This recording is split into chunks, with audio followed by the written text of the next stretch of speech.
Welcome back after the break. Break पर जाने से पहले धनवीर सिंह जी, आप कह रहे थे कुछ हमारे मामलात की बात जो आपको लगता है, जो आपकी राय है, जो आपकी मालूमात है, उसके हिसाब से मुझे ये फरमाइए, ये जो आपके नाम में धनवीर सिंह है, ये सिंह आपको बायकास्ट एक पंजाबी बनाता है, मैं दुरुस्त हूं? नहीं, मैं राजपूत हूँ। आप राजपूत हैं। मोस्टली जो सिंह होते हैं आप पंजाबी बोल लेते हैं, ठीक है। तो 1984 में क्या हुआ था? ये जो खालिस्तान तहरीक है, ये क्या है? खालिस्तान तहरीक जो है वो भी पाकिस्तानी सपोर्टेड थी, ये आपको भी मालूम है। ऑफ टोबैक के थ्रू जियाउल हक साहब की शुरू करी गई थी, वो आज की तारीख में खत्म हो गई है। तो माओ बागियों को मुशर्रफ साहब सपोर्ट कर रहे थे? माओ बागियों को कौन सपोर्ट करता है? नक्सल बागियों को कौन सपोर्ट करता है? नागालैंड में कौन सपोर्ट करता है? सिक्किम में कौन सपोर्ट करता है? आसाम में कौन सपोर्ट करता है? 1996 के फिगर्स इंसानी हकूक की तंजीमों का अवेलेबल नहीं। 97 में 202, 98 में 118, 99 में 502, 2000 में 452, 2014 में 222, 2015 में 168 सिविलियन। 10,000 से ज्यादा बीबीसी बता रहे हैं, 20,000 अल जजीरा बता रहा है। और आपकी जो सिक्योरिटी फोर्सेस की डेथ्स हैं वो 2,606 आ रही हैं। ये भी पाकिस्तानी प्रेसिडेंट्स ने, प्राइम मिनिस्टर्स ने, इन्होंने किया। 2 दर्जन तहरीकें हम चला रहे हैं। नागालैंड में कोई इंसर्जेंसी आज की तारीख में नहीं है। असम में इंसर्जेंसी खत्म हो चुकी है। और जो माओइस्ट, ये 2 दर्जन तहरीकें हम चला रहे हैं। आपके फौजी मारे गए हैं वहां पे तो जमीनी तहरीक है, वो वहां पे इंडिजिनस है, वहां के लोगों की अपनी तहरीक है। अभी आपके 2 फौजी मारे गए हैं। चलिए छोड़े, नागालैंड, सिक्किम, आसाम छोड़ें। अच्छा, जरा मैं दिल्ली में तारीख में दिल्ली में अमेरिका के ह्यूमन राइट्स के इदारे ये कहते हैं कि अगर उनकी खवातीन जाएं तो होटल से बाहर ना निकलें, आप हमारी दिल्ली में बाहर ना निकलें, जहमत ना उठाएं उसकी। अमेरिका के ह्यूमन राइट्स के इदारे कहते हैं कि अगर उनकी खवातीन इंडिया जाएं तो दिल्ली में भी अकेली होटल से बाहर ना निकलें। हाँ, तो मत निकले, आप दिल्ली में ना आए। अमरीकियों को भी कहेंगे दिल्ली ना आए। देखें, बात सुनिए तारिक, मैं जरा थोड़ी वजाहत कर दूं। कर्नल साहब का जवाब लेने, धनवीर जी, जनरल साहब का जवाब लेने। मैं ये वजाहत करूं। देखें, ये जो इल्जाम आता है कि पाकिस्तान दहशतगर्दी करवा रहा है, पठानकोट का वाकया हुआ, खुद इनके अपने आईजीएफ जो इनके इंस्पेक्टर जनरल बीएसएफ है, उन्होंने कहा जी कोई क्रॉसिंग यहां से नहीं हुई। फिर इनका नेशनल इन्वेस्टिगेशन एजेंसी के हेड है, उन्होंने बयान दिया एक टेलीविजन इंटरव्यू में, उन्होंने कहा कि जी कोई पाकिस्तान का अदारा या पाकिस्तान की गवर्नमेंट इसमें शरीक नहीं है। फिर आप ये देखिए कि हमारी टीम गई, उन्होंने जाके देखा वहां पे और उन्होंने कहा जी एक भी ऐसा कोई सबूत नहीं है जिस पे हमें इल्जाम दिया जा सके। फिर हमने तहकीकात की और उस तहकीकात के दौरान हमें पता चला कि ये अभी ड्रामा जो है ये गुजरात में भी होने वाला है। चुनाचे हमने, हमारे नेशनल सिक्योरिटी एडवाइजर ने 6 नाम भी बताए कि ये लोग हैं जो वहां पे करेंगे ये ड्रामा। अगर हम करवा रहे होते, हम अपने लोगों को क्यों मरवाते, क्यों पकड़वाते? जो उड़ी का वाकया हुआ, हमने कहा जी थर्ड पार्टी किसी से बाहर न्यूट्रल इन्वेस्टिगेशन करवा लें। अब चीज ये है, आईएसआई एक प्रोफेशनल ऑर्गेनाइजेशन है, प्रोफेशनल इंटेलिजेंस एजेंसी है। दुनिया में कोई भी कमजोर से कमजोर इंटेलिजेंस एजेंसी दूसरे मुल्क में काम कराने के लिए अपने भेजती। ये तो बेसिक प्रिंसिपल के खिलाफ है कि अपना आदमी भेज के कोई किसी के जहां 2 दर्जन तहरीकें अलहदगी की चल रही हो, यही रुकेगा। मैं धनवीर सिंह जी को कर दूं, मैं धनवीर सिंह जी को भी सुनवाऊं कि भारत के मौजूदा नेशनल सिक्योरिटी एडवाइजर और गुज़श्ता दिनों में भारत के जासूस आजम अजीत डोवल साहब जो हैं वो खुद क्या एतराफ कर रहे हैं, अपने व्यूअर्स को हम ये सुनवाना चाहेंगे इस वक्त। पहले लाहौर के अंदर में एक बड़ी भारी औलिया की एक मजार है जिसपे बहुत सारे लोग आते हैं। तो नेचुरली मैं, क्योंकि एक मुस्लिम उसमें रहता था और उसके साथ में रहता था, तो मैं वहां से गुजर रहा था और मैं उस औलिया के उसमें आया और मस्जिद से वापस आया और एक उसमें मिला। तो एक आदमी एक कोने पे बैठा हुआ था, बड़ी आकर्षक उसका व्यक्तित्व था, बड़ी सफेद लंबी दाढ़ी थी। उसने मुझे बुलाया, उसने कहा तुम हिंदू हो? मैंने कहा नहीं। कहता मेरे साथ आओ। मैं उसके साथ चला गया। वो मुझे 2-4 गलियां ले जाके छोटे से कमरे में ले गया।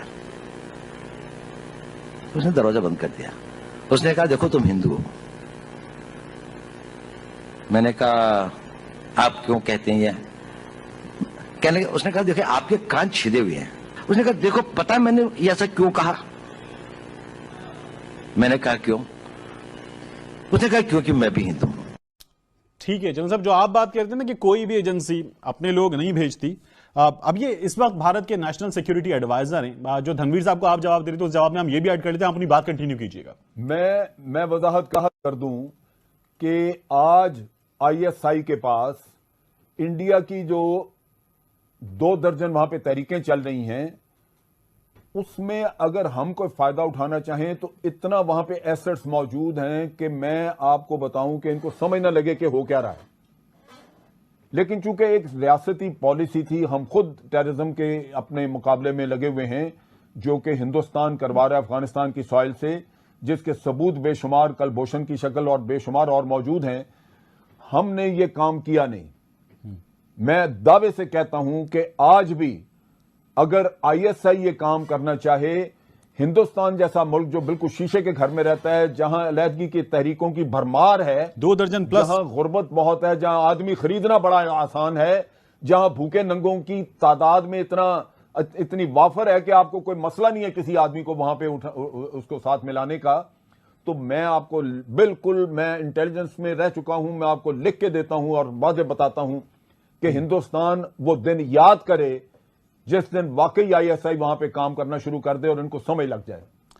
धनवीर सिंह जी, चीज जो है ये बिल्कुल इनकी, अब अगर आप इनकी रियासती बात कर रही हैं तो फिर 2 दर्जन से ज्यादा आजादी की तहरीकें आपके यहां चल रही हैं, इस पर बात करनी है तो इस पर बात कर लेते हैं। ड्रामा लेके देश करना है, लेकिन सवाल सुन लीजिए, पहले सवाल सुन लीजिए, धनवीर सिंह जी, जनरल साहब मैं धनवीर सिंह जी का रिस्पॉन्स ले लूं। लेकिन धनवीर सिंह जी बात क्या हो रही थी, सुनिए, बात सुन लीजिए पहले। धनवीर सिंह जी, धनवीर जी बात सुन लीजिए पहले। मैं तो आपसे अर्ज कर रहा हूं कि जब सरताज अजीज साहब ने दौरा किया तो खुशदिली के साथ किया, ये जेस्चर कैसा था? कि वो नहीं कर पा रहे हैं तो इसलिए वो एक हाई मॉरल ग्राउंड लेने की कोशिश कर रहे हैं। हम तो जमीन पे काम करते रहे हैं, हमें तो मालूम है। मेरा आपसे सवाल ये था, धनवीर सिंह जी, मेरा आपसे सवाल यह है कि सरताज अजीज साहब ने दौरा किया, ये जेस्चर कैसा था?